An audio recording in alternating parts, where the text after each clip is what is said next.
Method of proof हम लोग पढ़ चुके हैं और उसके साथ जो कनेक्टेड टॉपिक है वो मैथमेटिकल इंडक्शन है। ये भी मेथड ऑफ प्रूफ ही है, प्रूफ करने के लिए ही यूज़ करते हैं हम। तो इंडक्शन को स्टार्ट करने से पहले ज़रा, वैसे आप एफएससी में ये पढ़ चुके हैं, बेसिक कॉन्सेप्ट आपके पास होंगे, लेकिन मैथमेटिकल इंडक्शन काम कैसे करती है ज़रा पहले आप इसे जनरली समझ लीजिए ना।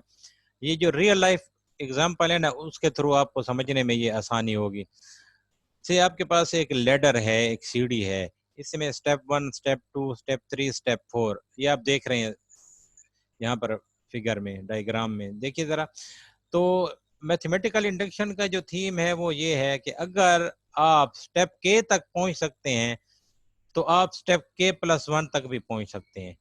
ये है वो, इसी इसी के गिर्द सारी मैथमेटिकल इंडक्शन की स्टोरी घूम रही है, समझ लें कि अगर आप स्टेप 1 तक पहुंचे हैं ये ट्रू है, और आप स्टेप के तक पहुंच सकते हैं तो आप स्टेप के प्लस 1 तक भी पहुंच सकते हैं। ठीक है, ये एग्जाम्पल रियल लाइफ से समझाने के लिए आपको यहाँ पर दी गई है। यही चीज आगे किस तरह से मैथमेटिकल फॉर्म में काम करती है वो उस तरीके से फिर समझेंगे।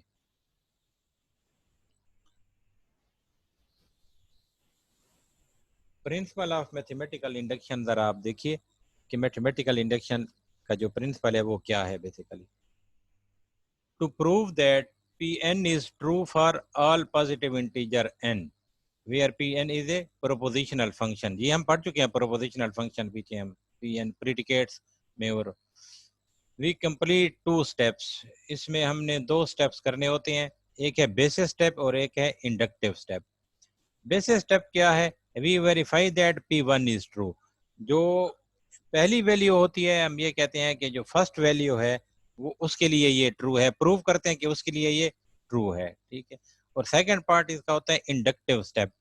इंडक्टिव स्टेप में हमने ये शो करना होता है, we show that conditional statement P k implies P के plus 1 is true for all positive integer k. ये वही बात कि अगर पी के लिए ट्रू है तो पी के प्लस 1 के लिए भी ट्रू होना चाहिए। To complete the inductive step of a proof using principle of mathematical induction, we assume that P of k is true। हम ये हमारी इंडक्टिव हाइपोथेसिस होती है। हम ये एज्यूम करते हैं कि पी के ट्रू है for an arbitrary positive integer K and show that under this assumption P के plus 1 must also be true. The assumption P that P K is true is called inductive hypothesis. ये inductive hypothesis कहलाता है। ठीक है, ये अगर अभी ये कंप्लीट समझ में नहीं है तो आगे जब हम एग्जांपल करेंगे तो ये डेफिनेशन आपको मजीद क्लियर भी हो जाएगी। यही डेफिनेशन दोबारा से लिखी गई है कि प्रिंसिपल ऑफ मैथमेटिकल इंडक्शन क्या क्या डिस्क्राइब कर रहा है। Show that Pn is true, inductive step Pk implies Pk plus 1 is true for all positive integer।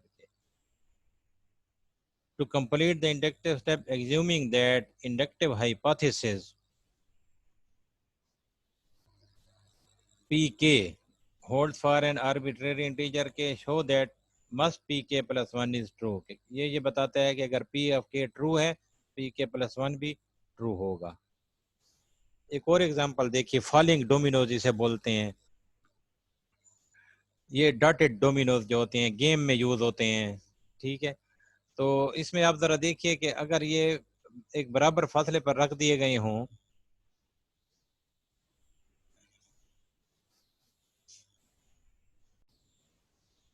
यही डोमिनोज की एग्जांपल। अब अगर यहाँ तक तो आपको के प्लस 1 तक, आगे जो है वो ये है कि अगर ये इनफाइनाइट हो, ठीक है, जैसे पहले हमने लेटर की एग्जांपल ली है तो हम उसमें भी इनफाइनाइट लेटर ही कह रहे हैं यहाँ पर। अगर ये इनफाइनाइट नंबर हो, ठीक है, तो अगर ये 1 2 3 4 कितने तक ट्रू है, तो ये जितने भी इस डोमेन में होंगी, जितने भी आएंगी, ये सारे सब के लिए ट्रू होगा। ठीक है, अगर के लिए ट्रू है तो के प्लस 1। अब के तो कोई भी नंबर हो सकता है, के कोई भी नंबर हो सकता है उसमें। तो यहाँ पर बेसिकली यही बात बताई गई है। First domino is knock down, P1 is ये P1 is true. We also know that if whenever the case domino is knocked over, कोई केस डोमिनो कोई भी इसमें, the k plus first domino that is pk implies pk plus 1 is true for all positive integer k, hence all dominoes are knocked over. Pn is true for all positive integer n. इससे ये prove होता है कि ये method of proof जो mathematical induction के through है वो ये है। इसकी समझ आई है?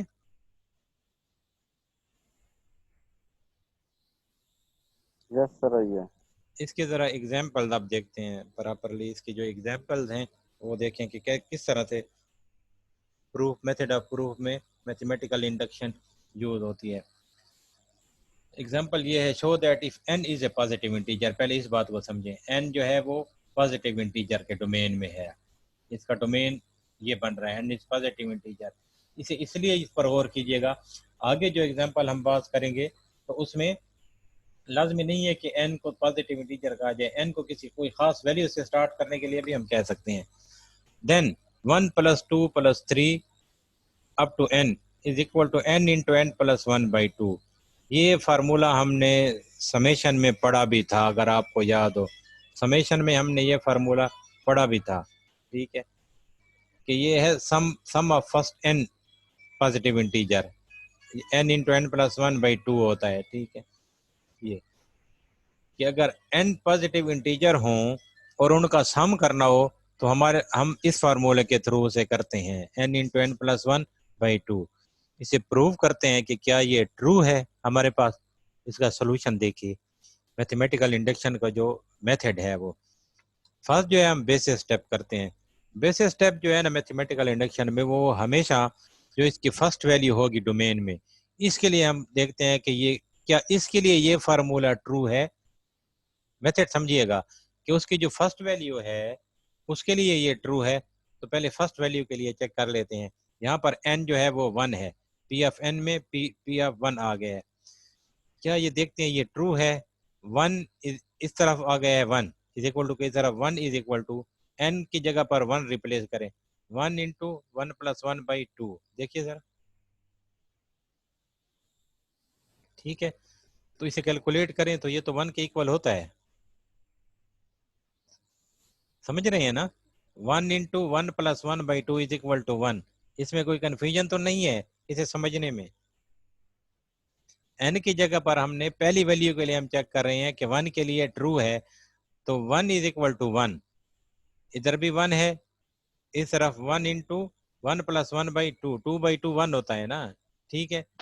तो 1 इज इक्वल टू 1, तो पी ऑफ जो बेसिस स्टेप है वो ट्रू हुआ है। इस बेसिस स्टेप आप पर क्लियर है?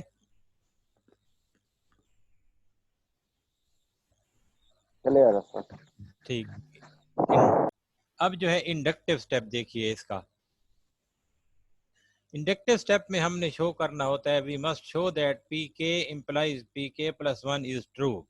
अब ये है वो जगह जहां पर इंडक्टिव हाइपोथेसिस यूज हो रही है कि हम we must show that P k implies P k + 1 is true. Assume true for P of k, हम ये एज्यूम करते हैं मैथमेटिकल इंडक्शन में कि पी ऑफ के जो है ये ट्रू है, ठीक है। अगर पी ऑफ के ट्रू है कि हम क्या कर रहे होते हैं, एन की जगह पर के रिप्लेस करते हैं, एन की जगह पर के रिप्लेस करते हैं। पी ऑफ के इज इक्वल टू 1 + 2 + 3, एन की जगह पर के इंटू के + 1/2। ये आपकी बन जाती है इक्वेशन 1, ये आपकी बन गई इक्वेशन 1। पी ऑफ के आपके पास निकल आया है इस इक्वेशन के मुताबिक। पी ऑफ के + 1 क्या होगा, पी के + 1 क्या होना चाहिए बताइए।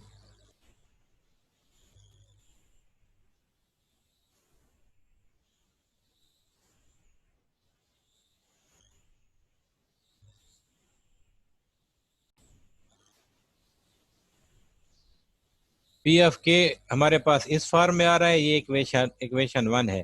पी ऑफ के + 1 इसी की जो इस, अब जरा देखिए इस सीरीज की जो नेक्स्ट टर्म होगी वो अब खुद वो बड़ी सेल्फ एक्सप्लेनेटरी है। 1 + 2 + 3 + के क्या क्या आना चाहिए, के + 1 से। देखिए ये अगर 10 है तो के + 1 11 होगा, ये अगर 12 है तो के + 1 13 होगा।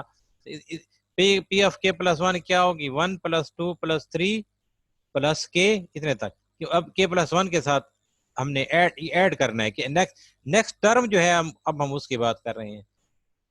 P of k plus one is equal to, यहाँ पर भी देखें k को k प्लस वन के साथ रिप्लेस किया हमने, k की जगह पर k प्लस वन, यहाँ पर k की जगह पर k प्लस वन आया है, k plus one k plus two हुआ है ओवर टू, ये इक्वेशन 2 है। P of k plus one की समझ आई या नहीं? अभी सर आ गई समझ। कि ये नहीं उसी, सर दोबारा समझा दें। अच्छा देखिए ये उसी जो हमने सीरीज की है, एक सीरीज हमारे पास है अप टू n। अच्छा अब जरा और अंदाज से इसे देखते हैं, ये पी एफ के आपको कंफ्यूज कर रहा है, असल में ये जो मेथड अप्लाई हुआ है ना, इसी n पर जरा आप फोकस करें। 1 + 2 + 3 + n है, ये है पी ऑफ n, ठीक है। पी ऑफ n + 1 क्या होगा, n तक है, तो इसकी नेक्स्ट टर्म क्या आएगी, ये n है तो प्लस n + 1 आएगी ना, ये क्यों ऐसा आएगी, ये एक एक ऐड हो रहा है, बात को समझिए। 1 + 2 ये प्रीवियस का सम हुआ है, +3 इन दो का सम हुआ है, +4 पिछलों का एक एक ऐड होता जा रहा है, बात को समझे। सीरीज जो है ना वो किस तरह से जा रही है कि हर जो नेक्स्ट नंबर आ रहा है सीरीज में वो एक ऐड होगा, प्रीवियस में एक ऐड होकर आ रहा है, ठीक है। तो इस बेस पर देखिए जरा आप पहले इसे समझ लें, फिर k और k + 1 समझने में आसानी रहेगी। तो इसके मुताबिक ये प्लस n है, ये इसके इक्वल है, तो हम ये कहते हैं कि इसकी जो नेक्स्ट टर्म है, इस सीरीज की नेक्स्ट टर्म क्या होगी, बड़ी कॉमन सेंस की बात है कि n है तो नेक्स्ट टर्म n + 1 होगी। क्यों, देखिए ये एक एक ऐड हो रहा है, इस पर फोकस करें आप, ठीक है। ये जब n + 1 होगी तो हम ये कहते हैं कि जब हम p ऑफ n + 1 के लिए इसे लेंगे तो यहाँ पर भी n + 1 आएगा, यहाँ पर भी n + 1 आएगा, तो यहाँ पर तो n + 1 की बात ठीक हो गई है। यहाँ पर जब n + 1 आएगा ना तो n + 1 + 1, ये पहले वाला जो +1 ठहरा हुआ है ये n + 2 हो जाएगा। अब आप जरा k और k + 1 को देखें तो आपको समझ आएगी, क्योंकि वो वेरिएबल की वैल्यू, मेथड को प्रूव करने के लिए वेरिएबल की वैल्यू हमने चेंज की थी ना, n की जगह पर k लिया था, ठीक है, n को रिप्लेस किया था k के साथ। अभी समझ आई है या नहीं? किसी को समझ ना आई हो तो क्वेश्चन कर सकता है, ठीक है। सर जी ये जो बिल्कुल लास्ट पे है सर वो बता दें। ये k + 2 जो आया है, जी सर। तो ये मैंने अभी आपको बताया कि जब यहाँ पर हम नेक्स्ट टर्म ऐड करेंगे ना, n तक है और हम कहते हैं ये p ऑफ k तक है, p ऑफ k + 1 जब हम लेते हैं तो इसका मतलब है +k + k + 1, ये नेक्स्ट टर्म आ गई है। तो यही जहां पर जब k + 1 ऐड हुआ है तो यहाँ पर भी k को k + 1 में करेंगे, ठीक है। आप यूं समझ लें कि दोनों तरफ हम दर हकीकत k + 1 ऐड कर रहे हैं, दोनों तरफ k + 1 हम ऐड कर रहे होते हैं। तो यहाँ पर आपको सिंपलिसिटी के लिए मैंने ये बताया है कि के को ये एक आसान ट्रिक के तौर पर बताया है, वरना जो दर हकीकत हो रहा है ना वो ये हो रहा है कि दोनों तरफ k + 1 ऐड हो रहा है। आप जब बुक में देखेंगे ना तो बुक में यही एग्जांपल मौजूद है जो मैंने अपलोड करके दिया आपको, तो उसमें उसने इसी तरह किया है कि दोनों तरफ k + 1 को ऐड किया है, तो उस k + 1 को ऐड करने से यही रिजल्ट हमारे पास निकलता है, k + 1 k + 2/2, ठीक है। और अब जो असल में यहाँ पर आसानी के लिए आपको मैंने ये बताया है कि यहाँ पर जब हम k + 1 नेक्स्ट टर्म ऐड करते हैं तो यहाँ पर भी k को क्या करें, ट्रिक ये है k को k + 1 में बदल दें, ये k + 1 में आ गया, यहाँ पर k प्लस इसके नेक्स्ट टर्म के तौर पर k + 1 आया है, तो k + 1 + 1, ये जो पहले +1 ठहरा हुआ है ये, ठीक है, तो क्या हो जाएगा k + 2/2। अभी समझ आई है?